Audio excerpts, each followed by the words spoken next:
Hi, I'm Ethan Green from NoSleeplessNights.com, and in this video I'll be unboxing and testing out the Yogasleep Dreamcenter.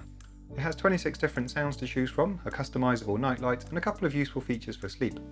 I paid $34.95 for it in the UK, which I think is a reasonable price for a white noise machine, as long as it's good of course. So let's open it up and see what we've got. Okay, the Yogasleep Dreamcenter comes in a cardboard box with no plastic wrapper on the outside, which is always good. I have to admit I've cheated and taken the plastic seal off already because I've learned from previous reviews that it can take me ages to pick them off with my nails, and it's not the most interesting watching. So let's open it up and see what we've got. Oh, here we've got cable inside, as it says on the box, very helpful. And the cable is a USB-C to USB outlet, which is great. I'm glad that there's no micro USB there. So that's something that if you do lose the cable, you'll be able to use one that you've got in your home probably. Looks like it's a reasonable length, not too long, but hopefully it should reach to an outlet. Not sure if there's a power supply included though. Let's find out. Power outlet rather, power adapter. Get there in the end, power adapter, that's the word I was looking for. Okay, so we've got some instructions. Going to be quite long, I'm not going to go through all of them, but it just shows you the basic operations. I'll have a look at that in my own time. So it's wrapped in this foam bag here, which is good, keeps it safe during transit. And here's the device itself. So I like the round design immediately. It's always nice when a white noise machine has these kind of soft features and the round design and round buttons. I quite like that. I like the fact that it's got a rounded edge here as well. I haven't seen one like that before, so immediately I quite like the way that it's designed. And I can see that we've got several buttons here. We've got power on and off, we've got the volume down and up, then we've got timers, and this is good as well. It's split the tracks into white noise, nature sounds and music. Not all white noise machines do that, and when they have lots of tracks and you have to press the buttons to scroll through them several times, you know, up to 20 or 30 times, it can be a bit irritating. So I really like it when they split them into categories. And then the nightlight button, we'll have to use that later. At the moment it's going to be a bit too bright in here. Then we've got timers of 45 minutes, 90 minutes or 8 hours.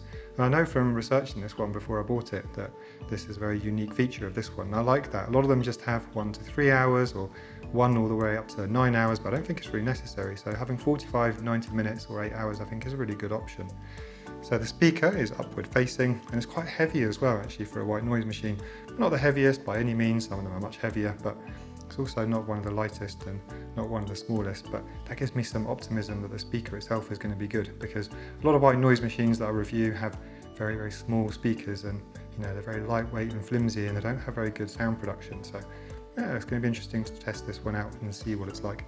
On the bottom I can see that it's got this non-slip ring here. I think it's non-slip. Let's have a look. Yeah, that's great. So if you're using it in the night, pressing these buttons on the side, it's not going to slide straight off your nightstand. And you can also see that the nightlight, or can you see? Actually, I'm not sure that you can see.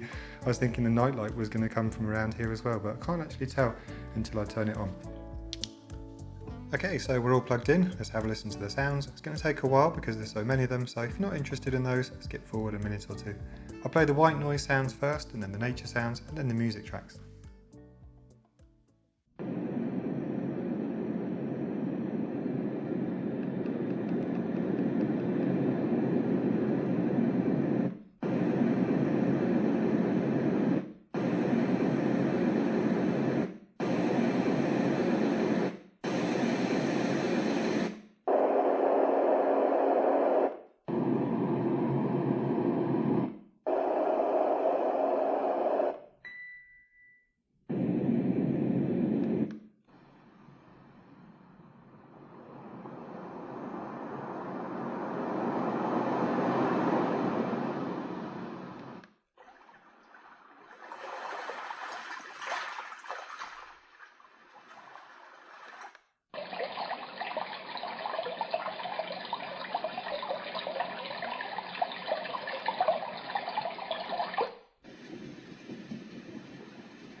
pressing the wrong button there.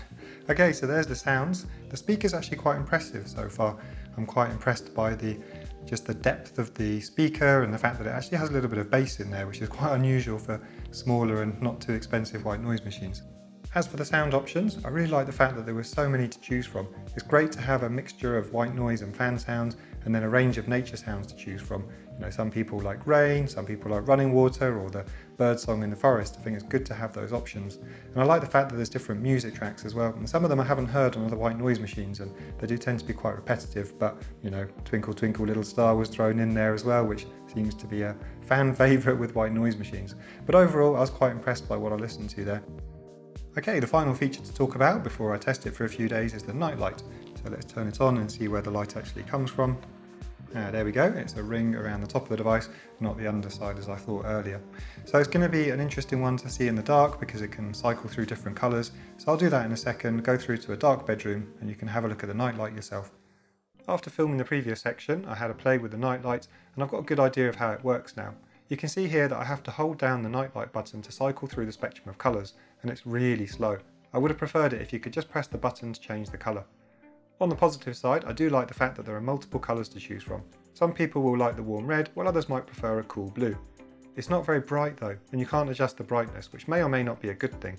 So really, I think this is one to provide some reassuring light rather than help you see the whole bedroom in the dark. I've now spent a week using the Yogasleep Dreamcenter, and while there's a lot to like about it, I do have a couple of gripes. Firstly, I completely missed it in the unboxing, but you can use it with headphones if you want to listen in private and not disturb anyone else in the room, which is a very useful feature. For me, the best point about the Dreamcenter is the speaker quality. For the relatively low price, it actually has some decent bass, and it doesn't sound as tinny as many other comparable white noise machines. For example, the thunder doesn't distort when you turn it up, and the brown noise actually sounds deep and relaxing. I also like the fact that it has really good variety, there's lots of tracks to choose from, and the loops are quite long. I time the relax and calm tracks at around 3 minutes, for example. So the speaker quality for me is better than most other white noise machines in this price bracket. The maximum volume is good too. I measured a maximum dBA of 77.6 on a white noise setting from a metre away. I also tested the sound masking in bed and found it was very capable of blocking out external noise from outside or other rooms in the house. My main criticism is that the cable is just too short. As it's USB-C to USB, you could provide your own if you've got one already, which I happen to have, but some people won't. And I think because you need to keep it plugged in for it to work, you're kind of restricted by the proximity to a power outlet. And since it doesn't even include a power adapter, I think the short cable and the lack of the power adapter could be an issue for some people. Another criticism is that the nightlight isn't bright enough for my liking, and it's too slow to cycle through the colours. And finally, I don't really like the chime sound it makes when you cycle through the tracks, though some people might find that helpful to let them know that they've finished cycling through them. So my final verdict is that the Yogasleep Dreamcenter has some great sounds and a decent speaker for a reasonable price. I think perhaps parents will make the best use of it because of the multicoloured nightlights and the number of tracks that are clearly intended for kids. However, there are plenty of sounds that adults will enjoy too. Just be aware of the issues around the short cable and the lack of a power adapter. So that's it for the review. I hope you found it useful. If you did and you'd like to buy it, you can find a link in the description below to do so, and please also subscribe to my YouTube channel to keep in touch and see future videos. Thanks for watching. This is Ethan from No Sleepless Nights.